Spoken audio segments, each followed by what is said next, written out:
আজ আমরা আসছি মহাভারত কিছু তথ্যের পরের অংশে। আজকে আমরা সোজা চলে এসেছি বনপর্বের 149তম অধ্যায়। এখানে আমার একটা ছোট্ট অনুরোধ আপনার কাছে আছে, আপনাদের কাছে। এখানে কয়েকটা পর্ব আমি একটু ধীরে ধীরে এগোবো।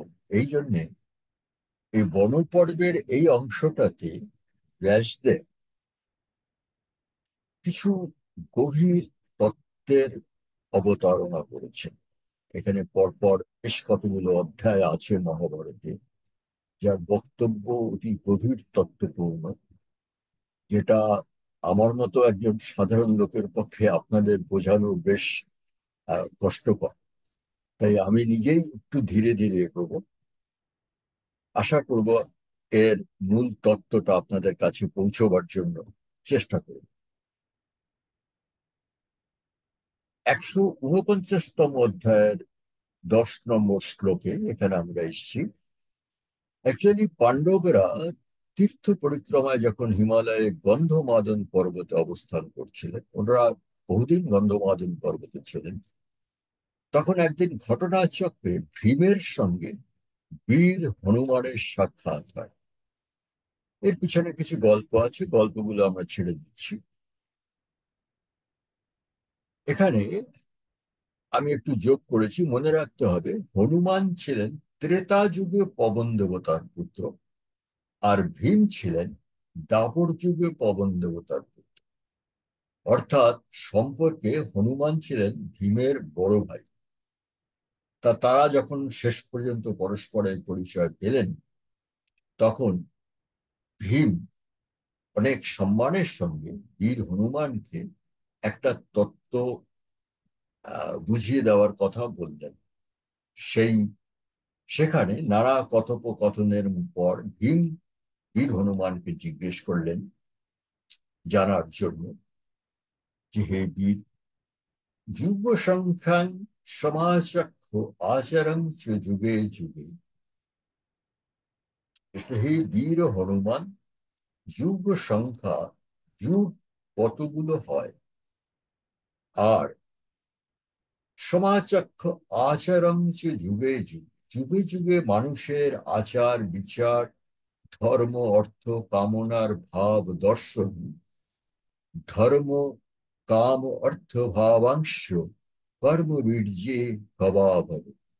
মানুষের ধর্ম, কাম, অর্থের প্রতি মানুষের যে ভাব এবং দর্শন এবং মানুষের যে কর্ম পরাক্রম, সেটা এই 4 যুগে কিরকম হয়। তখন বীর হনুমান এই সত্য, ত্রেতা, দাপর, কলি, এই 4 যুগের বর্ণনা দিচ্ছেন। এখানে ব্যাসদেব একটা গভীর, দেখা যাক এই 4 যুগের বর্ণনা ব্যাসদেব কিভাবে দিচ্ছেন। উনি হনুমানের মুখ দিয়ে বলাচ্ছেন, কিন্তু বক্তব্য ব্যাসদেবের, সেটা আমরা বুঝতেই পারছি। ব্যাসদেব বলছেন, কৃতং নাম যুগং তাত যত্র ধর্ম সনাতন। উনি বলছেন, প্রতি কল্পে প্রথমে আসে কৃতযুগ, যেটাকে আমরা বলি সত্যযুগ। পরে বলছেন, কৃতম এব ন কর্তব্যম তস্মিন কালে যুগোত্তম। সেই সর্বোত্তম সনাতন যুগে সনাতন ধর্ম সম্পূর্ণরূপে প্রতিষ্ঠিত ছিল। সেই সর্বোত্তম যুগে মানুষ কোনো কর্তব্যই অসম্পূর্ণ রাখত না। কৃতম এব ন কর্তব্য, কোনো কর্তব্যই মানুষ অসম্পূর্ণ রাখত না। ন তত্র ধর্মাশীদন্তি ক্ষীয়ন্তে ন চ বৈ প্রজা। সে যুগে সনাতন ধর্মের কোনো ক্ষয়ও হয়নি, মানব জাতিরও কোনো ক্ষয় বা মানব জাতি কোনো ক্ষীণ হয়নি। তত কৃত যুগং নাম কালীন গুণতঙ্গত। কিন্তু এই কৃত যুগ যখন ধীরে ধীরে এগোতে লাগলো, তখন কৃত যুগের গুণও হ্রাস পেতে লাগলো।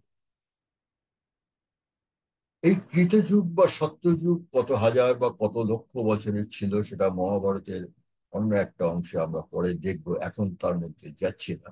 কিন্তু এইটুকু মনে রাখতে হবে, এই যুগ মানে হচ্ছে বহু সহস্র বছরের।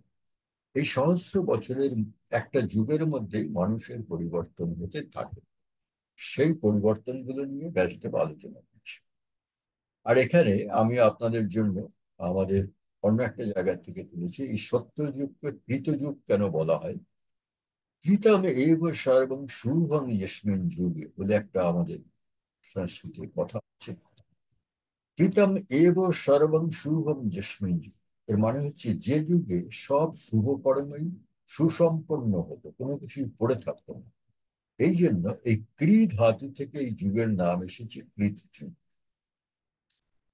এবারে সেই যুগের বর্ণনা দিচ্ছেন বীর হনুমান। দেব দানব গন্ধর্ব যক্ষ রাক্ষস পণ্যগা নাশন কৃত যুগে তাত। এটা হে তাত মানে ভীমকে উদ্দেশ্য করে বলছেন। সে যুগে কিন্তু দেবতা, দানব, গন্ধর্ব, যক্ষ, রাক্ষস, নাগ এসব আলাদা আলাদা ভাগ ছিল না। অর্থাৎ আমরা যে বলি দেবতা, দানব, গন্ধর্ব, এই যে আলাদা আলাদা পরিচিতি, সেই আলাদা আলাদা পরিচিতি কিছু ছিল না। এক ছিল মানুষ, আর এক ছিল মানুষের উপরে। ব্যাস, মানুষের উপরে এত ভাগ ছিল না। আরো কি বলছেন, তদা না ক্রয় বিক্রয়। সে যুগে কিন্তু ক্রয় বিক্রয়ের প্রথাও ছিল না। অর্থাৎ মানুষকে আহ কোনো কিছুর বদলে ক্রয় বিক্রয় করা বা মুদ্রার বদলে ক্রয় বিক্রয় করা, এই ক্রয় বিক্রয়ের কোনো প্রয়োজন ছিল না। কেন ছিল না এটা আমরা এক্ষুনি দেখতে পাবো। আরো বলছেন, ন শাম ঋগ যজুর বর্ণা ক্রিয়া নাশিচ্য মানব। সে যন্ত্রে ঋক, শাম, যজু এসব ভাগও ছিল না। কারণ আমরা জানি এই ভাগটা করেছিলেন স্বয়ং বেদব্যাস। অর্থাৎ সমস্ত বেদের মন্ত্র এক জায়গায় ছিল এবং সেটাকে নিয়ে বলা হতো সম্পূর্ণ বেদ। ঋক ন শাম ঋক যজুর বর্ণা ক্রিয়া ক্রিয়া নাশিচ্য মানব। মানুষকে কিন্তু কোনো কাজ করতে হতো না। মানে বাঁচার জন্য, দৈনন্দিন বাঁচার জন্য যে মানুষের যে কাজ করতে হয়, ফসল ফল তুলতে হয় বা খাবার জন্য কোনো পশু হত্যা করতে হয়, এসব করার কোনো প্রয়োজন ছিল না। কেন? অভিধ্যায় ফল। মানুষ মনে মনে চিন্তা করে দেবতার কাছে যা চাইতো তাই সে পেয়ে যেত। তত্র ধর্ম সংন্যাস এবচ। আর সেখানে ধর্ম আচরণ বলতে ছিল শুধু ঈশ্বরের কাছে নিজেকে সম্পূর্ণ সমর্পণ। তত্র ধর্ম সংন্যাস, নিজেকে সম্পূর্ণ সমর্পণ করা। এটা সামাজিক বিজ্ঞানের দিক থেকে দেখলে একটা মানব জাতি বা একটা সভ্যতা যখন প্রথম সৃষ্টি হতে শুরু করে, তখন সে আকাশের দিকে তাকিয়ে, প্রকৃতির দিকে তাকিয়ে তার একটা ঈশ্বর ধারণা ধীরে ধীরে তৈরি হতে থাকে। কিন্তু তার মধ্যে তার কাছে আর বেশি কিছু ভাগাভাগি সে বোঝে না। অমুক দেবতা তমুক দেবতা এসব ধারণা তখনও আসে না। এটা হচ্ছে একদম সভ্যতার আদিমতম দিনের কথা, যখন মানুষের মধ্যে ধর্ম আচরণ বলতে ছিল শুধু ঈশ্বরের কাছে নিজেকে সম্পূর্ণ সমর্পণ করা। এরপরে বীর হনুমান আরো বলছেন, না তস্মিন যুগ সংসর্গে ব্যাধয় না ইন্দ্রিয় ক্ষয়। সে যুগে কোনো ব্যাধিও ছিল না, আর কোনো ইন্দ্রিয়ের ক্ষয়ও ছিল না। যেরকম চক্ষু, কর্ণ, নাসিকা, জিহ্বা, ত্বক, মানুষের যে পাঁচটা ইন্দ্র, আজকাল যেরকম আমরা দেখি কারো বয়স হলে কানে কম শোনে, কেউ চোখে কম দেখে, এই যে মৃত্যু অব্দি ইন্দ্রিয়ের যে একটা ক্ষয়, এই ইন্দ্রিয়ের ক্ষয় ছিল না। না অসুয়া, মানে অন্যের দোষ দেখার যে একটা মানুষের মধ্যে অনেক সময় স্বভাব দেখা যায়, অন্যের বা অন্য একটা দোষ দেখা, সেই জিনিসটা ছিল না। না অপিরুদিতা, মানুষের দুঃখের সুখে কান্নার কোনো কারণ ছিল না। না দর্প, মানুষের দর্প ছিল না। না অপিবৈকৃত, মানুষের কারও ছিল না, মানে রোগ ব্যাধি মানসিক বা শারীরিক কোনো বিকার ছিল না। না বিগ্রহ, যুদ্ধ বিগ্রহের ব্যাপার ছিল না। কুতন্দ্রী, মানে আলস্য আর কোথা থেকে আসবে, মানে আলস্য জিনিসটা মানুষের মধ্যে ছিল না। না দেশ, দেশ ছিল না। না চ পৈশূন্যম, দেশও ছিল না। এবং অপরের ক্ষতি করার যে একটা মনোবৃত্তি মানুষের পরবর্তীকালে জন্মেছে, কারণে বা অকারণে, এই জিনিসটা মানুষের মধ্যে তখনও আসেনি। ন ভয়ং, মানুষের মধ্যে কোনো ভয়ভীতি ছিল না। না আপনি সন্তাপ, মানুষের মধ্যে কোনো সন্তাপ বা অনুশোচনা ছিল না। না হচ্ছে ঈর্ষা, ঈর্ষা ছিল না। না হচ্ছে মাৎসর্য দোষ মানুষের মধ্যে ছিল না। মানে তখন হচ্ছে এই সনাতন সভ্যতার, বোঝা যাচ্ছে ভারতীয় সভ্যতার একদম আদিমতম যুগের কথা বলা হচ্ছে। মানুষ শুধু ভাবতে শিখেছে এবং প্রকৃতির দিকে তাকিয়ে, আকাশের দিকে তাকিয়ে একটা ঈশ্বর চিন্তা করার কথা ভাবছে, এর বেশি কিছুই নেই। তত পরমেকং ব্রহ্ম সা গতির যোগিনাং পরা, সে যুগে যারা যোগী পুরুষ, অর্থাৎ সত্য যুগ, যারা আধ্যাত্ম চিন্তার দিকে যারা ঝুঁকে পড়েছে, তাদের পরমেকং ব্রহ্ম, তাদের একমাত্র উপাস্য দেবতা ছিলেন একমেবা দ্বিতীয়ম পরম ব্রহ্ম। ওই যে একটু আগে বলা হয়েছে, তার জন্ম হয়েছে এবং তাকে তার নাম দিয়েছেন পরম ব্রহ্ম। এছাড়া আর কোনো উপাস্য দেবতা ছিল না। আত্মা যে সর্বভূতানাং শুক্ল নারায়ণ তদা, এবং সর্বভূতের আত্মা যে নারায়ণ, যাকে আমরা বলি, তার রং ছিল সাদা। ব্রাহ্মণা ক্ষত্রিয়া বৈশ্য শূদ্রাস্য পীতলক্ষণা, এই ব্রাহ্মণ, ক্ষত্রিয়, বৈশ্য, শূদ্র, চার বর্ণের মানুষ ছিল। এই যুগে সমভাবন সকর্ম নিরতা প্রজা, কিন্তু সব বর্ণেরই মধ্যে সদ্ভাব ছিল, সমভাবন, এবং সকর্ম নিরতা, ধর্ম অনুযায়ী সবার নিজে নিজে কর্মে ব্যস্ত থাকত। এখানে বলে রাখা ভালো, এই যে যুগের কথা বলা হচ্ছে, মানে আমাদের ঋগ্বেদের প্রথম দিকে দেখা যায়, মানে ঋগ্বেদের তো প্রথম প্রথম অর্ধেক ছাড়িয়ে গিয়ে তারপরে এই চারটি বর্ণের কথা এসছে। সেখানে কিন্তু এই বর্ণ বলতে জাতি প্রথা, কুলপ্রথা এসব বোঝাতো না। সেখানে ভালো করে ঋগ্বেদ পড়লে বোঝা যায় যে বর্ণ বলতে বোঝাতো শুধু চার রকমের কাজ বা চার রকমের পেশা। এই কর্ম অনুযায়ী সমাজকে বা গোষ্ঠীকে মোটামুটি চার রকম ভাগ করা হয়েছিল। এবং যেহেতু এটা কুলপ্রথা নয়, যার ফলে ব্রাহ্মণের পরিবারে যারা ছিল তারা যে সবাই ব্রাহ্মণ হতো তা নয়, ক্ষত্রিয়ের পরিবারে যারা জন্মাতো তারা সবাই ক্ষত্রিয় হতো তাও নয়। যাই হোক, সে অনেক বিশদ আলোচনা। তারপরে বীর হনুমান সত্যযুগের বর্ণনা আর কি দিচ্ছেন। সমাশ্রয়ম সমাচারম সমজ্ঞানম চ কেবলম, বর্ণের ভিন্নতা সত্য, মানে চার বর্ণ সত্য, সবার আশ্রয় মানে উপাসনা ছিল এক। সমজ্ঞানম, ধর্মাচরণ, ধর্ম দর্শন, ধর্ম কর্ম ছিল এক, মানে ধর্ম এবং ধর্ম কর্ম সবই ছিল সবার ক্ষেত্রে এক, কোনো আলাদা কিছু ছিল না। প্রমাণু বর্ণা ধর্মাণু বাপ্নুত, এবং ধর্মকর্ম ছিল এক, এবং ধর্মাব আপনু, ধর্মের শুভ ফল যেটা তাও সবার ক্ষেত্রেই ছিল এক। দেব সদা যুক্তা এক মন্ত্র বিধি ক্রিয়া। সবার উপাস্য দেবতা ছিল এক, উপাসনার মন্ত্র, বিধি, ক্রিয়া এসব ছিল এক, একই রকম। ধর্মাস্তে এক বেদা, বিভিন্ন ধর্মের লোকেরা কিন্তু একই বেদ মেনে চলতো।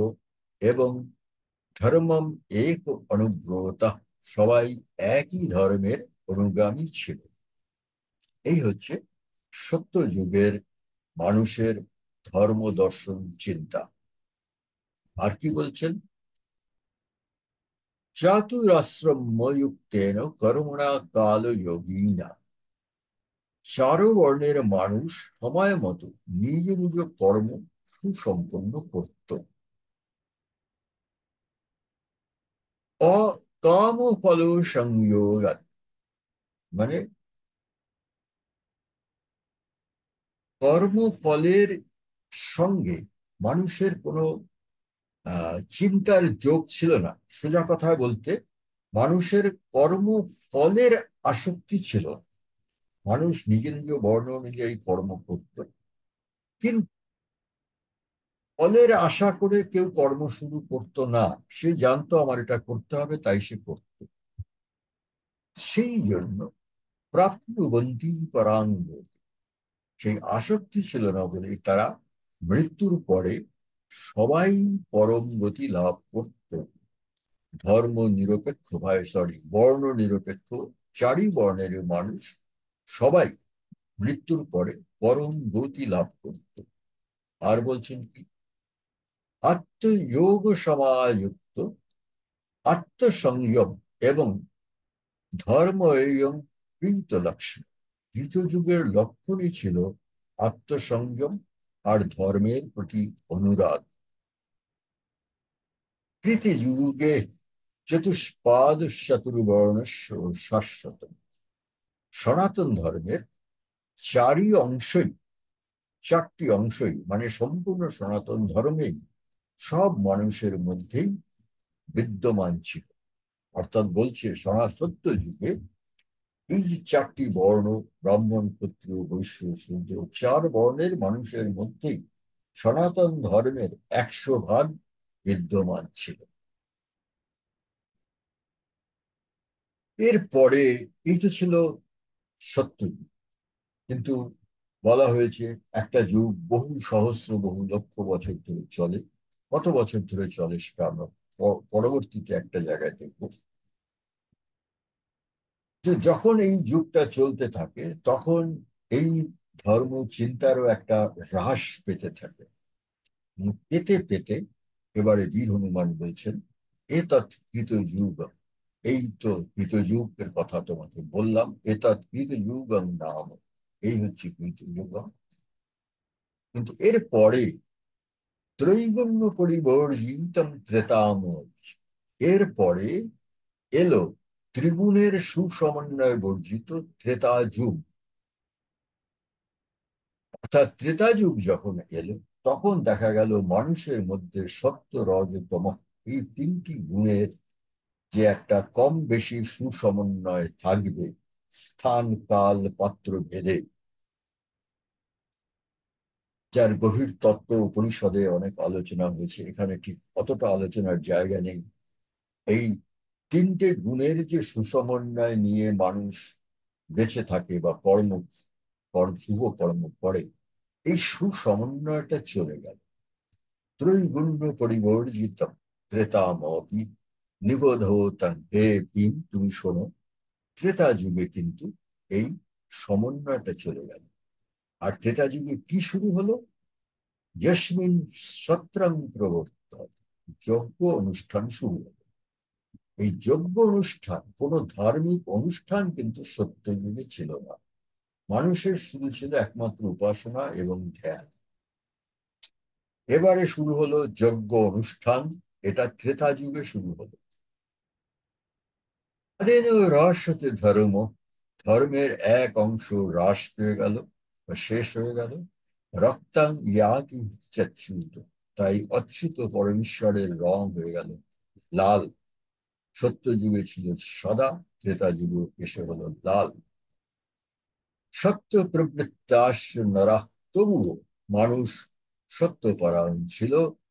ক্রিয়া ধর্ম পরায়ণা, মানুষ নানা রকম ধার্মিক অনুষ্ঠানে তাদের পরায়ণতা ছিল। ত্রেতা যুগে আর কি হলো? তত যজ্ঞা প্রবর্তন্তে ধর্মাস বিবিধা ক্রিয়া। এবারে যজ্ঞ ইত্যাদি বিবিধ ধর্মক্রিয়ার প্রচলন হতে শুরু করল।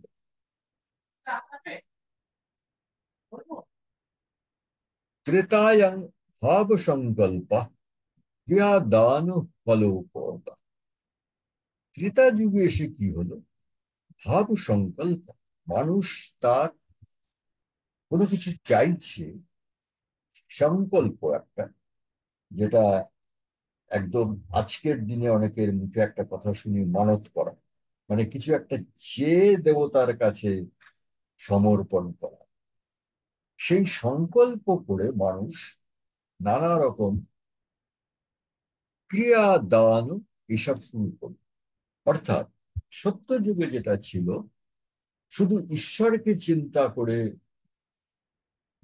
ধর্ম দর্শন, সেখান থেকে মানুষ সরে এসে এবার নিজের কামনার জন্য বা কিছু পাওয়ার আশায় দান ধ্যান এসব শুরু করল। অবশ্য ফলপগা, তাতে তারা ফলও পেত। চলন্তি নবৈ ধর্মাৎ তপদান উপরায়, তপস্যা দান ইত্যাদি প্রচলন হওয়াতে হলো স্বধর্মস্থা ক্রিয়াবন্ত নরাস্ত্রেতা যুগে।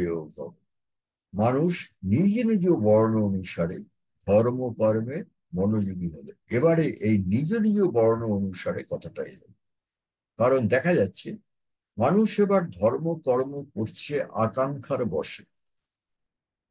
তো অবশ্যই একজন বৈশ্যের আকাঙ্ক্ষা একজন ব্রাহ্মণের আকাঙ্ক্ষা এক হবে না, এবং যদি আকাঙ্ক্ষা এক না হয় তাহলে তার ধারণায় তার যে ধর্ম কর্ম সেটাও আলাদা হবে। সেই জন্য দেখা গেল সত্য যুগে যেটা বলেছে বীর হনুমান, যে সমস্ত বর্ণের মানুষেরই ধর্ম কর্ম ছিল এক, সমধর্ম সমক্রিয়া। কিন্তু ত্রেতা যুগে কিন্তু বর্ণ অনুসারী ধর্মকর্ম আলাদা হতে শুরু করলো। ত্রেতা যুগের দেখা গেল শেষে যে ক্ষত্রিয়ের ধর্মকর্ম একরকম, শূদ্রের ধর্মকর্ম আর এক রকম। কারণ দুজনেই কামনার বশে ধর্মকর্ম করছে। এ তো গেল ত্রেতা যুগ। ত্রেতা যুগ বহু লক্ষ বছর শেষে যখন শেষ হলো, দাপর যুগে এসে কি হলো? দাপরে যুগে ধর্ম দ্বিভাগে প্রবর্তিত। জাপর যুগে এসে সনাতন ধর্মের শুধু দুই ভাগ, মানে চার ভাগের দুই ভাগ, অর্থাৎ অর্ধেক করে রইল। আর কি হলো তৎসঙ্গে? বিষ্ণুর বৈহিতাং জাতি, শ্রী বিষ্ণুর রং হয়ে গেল হলুদ। সত্য যুগে ছিল সাদা, ত্রেতা যুগে ছিল লাল, আর দাপর যুগে এসে গেল হলুদ। আর কি হলো? চতুর্থা বেদ এবচ, এবারে বেদের চারটি ভাগ হলো। এতদিন মানুষের যত মন্ত্র, যত স্তুতি, সব এক জায়গায় ছিল, কিন্তু এবারে হয়ে গেল চারটি ভাগ, ঋক সাম যজুঃ অথর্ব। এর ফলে একটা অদ্ভুত রিয়াকশন, যেই চারটি ভাগ হলো, তত অন্যে চতুর্বেদ ত্রিবেদাস্য তথা। এর ফলে দেখা গেল কোন জ্ঞানী সে চতুর্বেদেই, চারটি বেদেই জ্ঞানী, কেউ শুধু তিনটি বেদে জ্ঞানী। ত্রিবেদাস্য এক বেদাস্যাক নিচস্য, কেউ দুটো বেদে জ্ঞানী, কেউ এক বেদে জ্ঞানী, কেউ বা কোনো বেদেই জ্ঞানী নয় তথা পড়ে। এই জিনিস দাঁড়ালো মানুষের। এতদিন ত্রেতা যুগ অব্দি কেউ কাউকে যদি বলতে হতো যে আমি বেদজ্ঞানী, তাকে সম্পূর্ণ বেদই জানতে হতো। কিন্তু এখন যেহেতু বেদের চারটে ভাগ হলো, কেউ বলতে পারে যে আমি শুধু ঋগ্বেদটাই জানি, আর কিছু জানি না। হতে পারে আমি চারটি বেদই জানি, যার ফলে এই চার রকম মানে আধ্যাত্মিক ভাবনা সম্পূর্ণ লোকেদের মধ্যেও এই চার রকম ভাগ হয়ে গেল। আর এক ভাগ হইল পঞ্চম ভাগ, যারা সম্পূর্ণ বেদ জ্ঞানহীন, তাদের কোনো বেদেই বেদ ভাগ হওয়ার ফলে এই জিনিসটা হলো। আর এই জিনিসটা হওয়ার ফলে কি হলো, এবং শাস্ত্রেষু ভিন্নেষু বহুধা নিয়তি ক্রিয়া, ফলে শাস্ত্রজ্ঞদের মধ্যেও বিভিন্ন মতের সৃষ্টি হলো, এবং তার সঙ্গে সঙ্গে ভিন্ন রকমের শাস্ত্র ক্রিয়া প্রক্রিয়াও চালু হতে লাগলো। অবশ্যই হবে এটা, এটাই হওয়ার ছিল। কারণ যে চতুর্বেদী, যে চারটি বেদেই বিজ্ঞ, সে যেটাকে মনে করবে শাস্ত্র ক্রিয়া, আর যে শুধুমাত্র অথর্ববেদে বিজ্ঞ, সে যেটাকে মনে করবে শাস্ত্র ক্রিয়া বা ধর্মক্রিয়া, সেটা আলাদা হতে বাধ্য, কারণ তাদের জ্ঞানের পরিমাণ আলাদা। এইভাবে শাস্ত্র ক্রিয়ারও বিভিন্ন শাস্ত্র, বিভিন্ন ভিন্ন ভিন্ন রকমের শাস্ত্র ক্রিয়া। আর কি হলো, তপদান প্রবৃত্তা চ রাজসী ভবতী প্রজা। খুব জরুরি কথা। প্রজা মানে সাধারণ লোক কি করতে শুরু করলো, তপদান প্রবৃত্তা চ রাজসী, তারা শুধু আনুষ্ঠানিক তপস্যা ধ্যান দান করেই মহা তৃপ্তি পেতে লাগলো। মনে করলো যে রাজসী মানে আমি রাজা হয়েছি। যার অবক্ষয় হতে হতে হতে হতে আমরা আজকে কলিযুগের এসে যেটা দেখছি, যে মানুষ পূজা অর্চনা করছে, অনুষ্ঠান করছে, কিন্তু বেশিরভাগ জায়গায় দেখবেন যে অনুষ্ঠানটা নিয়ে সে এত ব্যস্ত, সত্যিকারের ভিতরে ঢুকে দেখা তার মধ্যে কোনো রকম ধার্মিক বা কোনো রকম আহ আধ্যাত্মিক ভাবনা তার মধ্যে নেই। সে শুধু একটা অনুষ্ঠান করেই ব্যস্ত। এবং এই জিনিসটা এবারে দাপর যুগের শেষের দিকে এই জিনিস শুরু হয়ে গেল। মানুষ সত্যিকারের আধ্যাত্মিকতা ভুলে গিয়ে শুধু অনুষ্ঠানকে নিয়েই ব্যস্ত হয়ে পড়ল। একো বেদস্য জ্ঞান বেদাস্তে বহব কৃত্যা। এবং যারা একটা বেদেও যাদের জ্ঞান ছিল না, মানে যাদের কোনো বেদেই জ্ঞান ছিল না, হতেই পারে। এখন ততদিনে লোক সংখ্যাও বহু বেড়ে গেছে, সবার পক্ষে সব বেদ জানা সম্ভব নয়। অনেকেই ছিল যারা কোনো বেদের কোনোদিন খুলেই দেখেনি, পড়েই দেখেনি। এবং সেই লোকগুলো কি করলো, বেদাস্তে বহবহ কৃত্তিয়া, বেদের নানা রকম উল্টো পাল্টা অপব্যাখ্যা সৃষ্টি শুরু করে দিল। বললে এটা বেদে লেখা আছে, কিন্তু বেদ তো সবাই পড়ে দেখেন। যার ফলে এই ধরনের কিছু লোকের সৃষ্টি হয়ে গেল। আর শেষে কি হলো, সত্যস্য চেহ বিভ্রংশাৎ সত্যে কশ্চিদ অবস্থিত। সত্য গুণের ক্ষয় হয়ে যাওয়াতে, এই সত্য হচ্ছে মনে রাখবেন তয় তয় বফলা, এটা মানে অন্য, সত্যীয় গুণের ক্ষয় হয়ে যাওয়াতে মানুষের মধ্যে সত্যপরায়ণতাও কমে গেল। সত্যপরায়ণতা মানে সত্যের প্রতি অনুরাগ, এটা সত্যগুণের একটা অংশ। আরো অনেক কিছু মিলে তবে সত্যগুণ আসে। এবং সত্যগুণেরই যখন ক্ষয় হয়ে গেল, তখন মানুষের প্রতি সত্যপরায়ণতাও শেষ হয়ে যেতে লাগলো। এর ফলে কি হলো, সত্যাৎ প্রচ্যবমাননং ব্যাধয় বহবহ ভয়। সত্যকে যখন অবমাননা শুরু হলো, মানে মানুষ যখন সত্য থেকে ভ্রষ্ট হয়ে গেল, তখন নানা রকম ব্যাধির আবির্ভাব, শারীরিক ব্যাধি বা মানসিক ব্যাধি, এইসব শুরু হলো। কামাশ্চ উপদ্রবাশ্চৈব তদা বৈ দৈবকারিতা। তারা নানা কামনা বাসনায় আসক্ত হওয়ার ফলে মানুষের নানা পার্থিব ও দৈব উপদ্রব বাড়তে লাগে।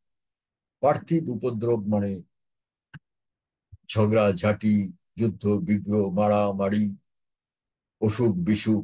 দৈব উপদ্রব মানে দুর্ভিক্ষ, মহামারী, খরা, এই সব শুরু হয়ে গেল ত্রেতা যুগের শেষের দিকে। মারা সুভৃশং তপস্তপতি মানব। মানুষ কি করবে যখন এই উপদ্রব বাড়তে লাগলো? সেই সব উপদ্রব থেকে বাঁচতে কেউ কেউ আবার জপ তপে মন দিল। অর্থাৎ দেখা যাচ্ছে মানুষ তখনই আধ্যাত্মিকতার দিকে ঝুঁকছে যখন তার কিছু চাই, তার কিছু আকাঙ্ক্ষা আছে। সে দান ধ্যান জপ ত্যাগ করলো, অথবা তারপর সে কোনো অসুবিধায় পড়েছে, রোগ বিরোগে পড়েছে, তখন সে আবার জপ তপে মন দিচ্ছে।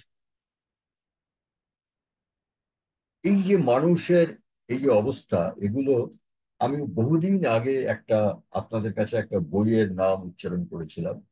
এটা হচ্ছে মহাপণ্ডিত যোগীরাজ বসুর লেখা বেদের পরিচয়। সেখানে একটা জায়গায় উনি লিখেছেন মানুষ কেন কখন ঈশ্বরের চিন্তা করে। আমরা দেখছি এখানে কেউ চিন্তা করছে কোনো কামনা বাসনার ফলে, কেউ চিন্তা করছে কোনো দুর্যোগ থেকে বাঁচার ফলে। আর কি হলো, কাম কামা স্বর্গ কামা যজ্ঞাস্ত নিয়তি চাপরে। ওদিকে কিছু লোক আবার ভোগ কামনা আর স্বর্গ সুখ হবে এই আশায় যজ্ঞকর্মে মন দিল। তাহলে দেখা যাচ্ছে আধ্যাত্মিকতা শেষই হয়ে গেছে। কামনা বাসনা বা কোনো উপদ্রব থেকে বাঁচতে আধ্যাত্মিকতার মন দিচ্ছে। এছাড়া আর তার যে এইসব যদি কামনা বাসনা না থাকে বা কোনো উপদ্রব না থাকে, তাহলে আধ্যাত্মিকতার মানুষের আর কোনো প্রয়োজন নেই। এইবারে দাপর যুগ যখন শেষ হয়ে আসছে, এবং দাপরম আসাধ্য প্রজা চিয়ান্ত ধরম।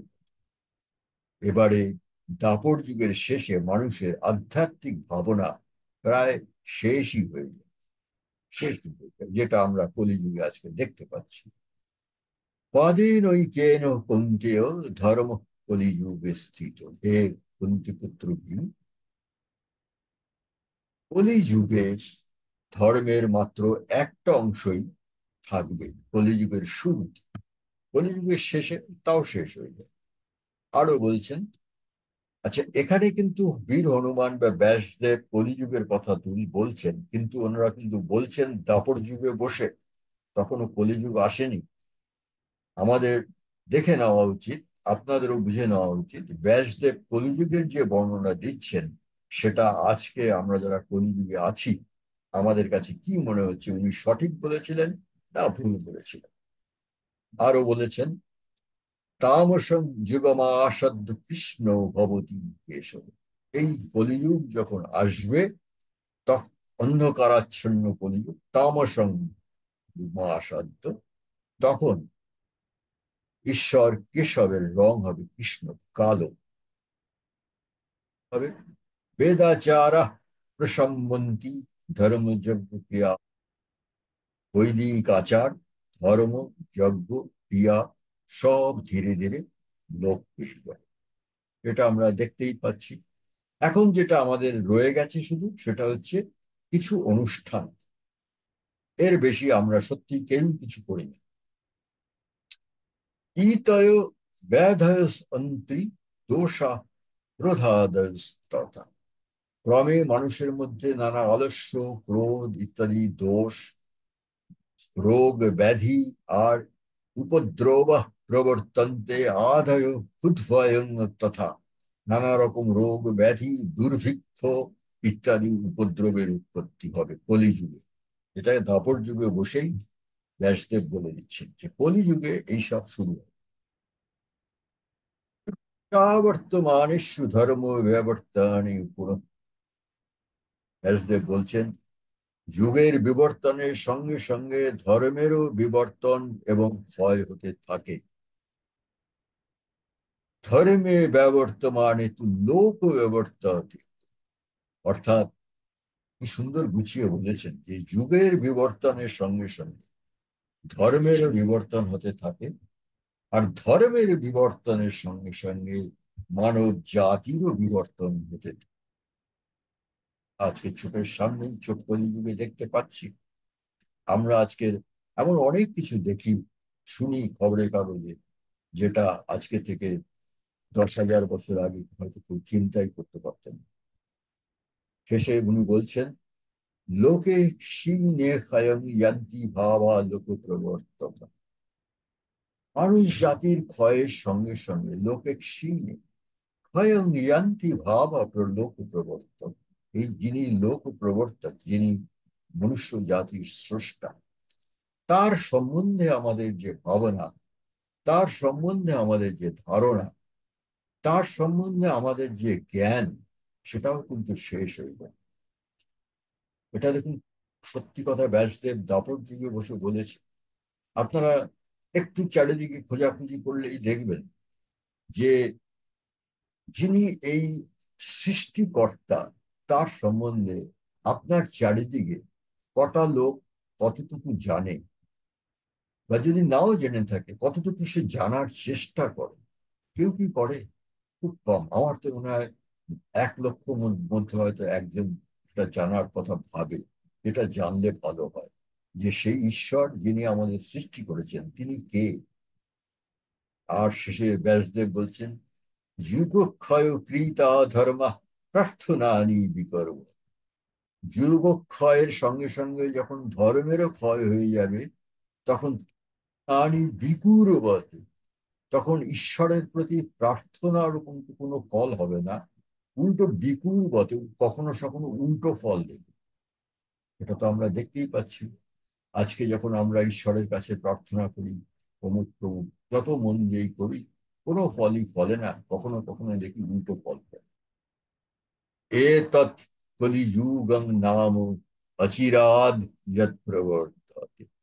ব্যাসদেব দাপর যুগে বলছেন, কলিযুগ নামে এই যুগ অতি শিগগিরই শুরু হতে যাচ্ছে। এইভাবে ব্যাসদেব 4টি যুগ এবং 4 যুগের যে কিভাবে ধর্ম এবং তার সঙ্গে মানুষের বিবর্তন হচ্ছে, এটা বুঝিয়ে বলছেন। এবং একটু একটা শব্দ এখানে বোধহয় যোগ করা উচিত, যে আমাদের শাস্ত্র অনুসারে এই 4 যুগের পরে আবার এই কল্প শেষ হয়ে যাবে, আবার নতুন কল্প শুরু হবে। নতুন কল্প শুরু হলে আবার সত্যযুগ থেকেই শুরু হবে। এবং এই এক একটা কল্প কত বছরের, এগুলো মহাভারতের অন্যত্র এর উল্লেখ আছে, সেটা যখন আমরা সেখানে আসব তখন দেখব। আর একটা কল্প শেষ হয়ে যাওয়াটা মনে রাখতে হবে, একটা কল্প শেষ এবং আর একটা কল্প শুরু, এর মধ্যে কিন্তু লক্ষ কোটি বছরের তফাৎ আছে। মাঝখানটায় কিছুই থাকে না, সৃষ্টি সম্পূর্ণ শেষ। যাই হোক, এখানে আজকে শেষ করি, এর পরের অংশ আমরা পরের দিন আবার আলোচনা করব।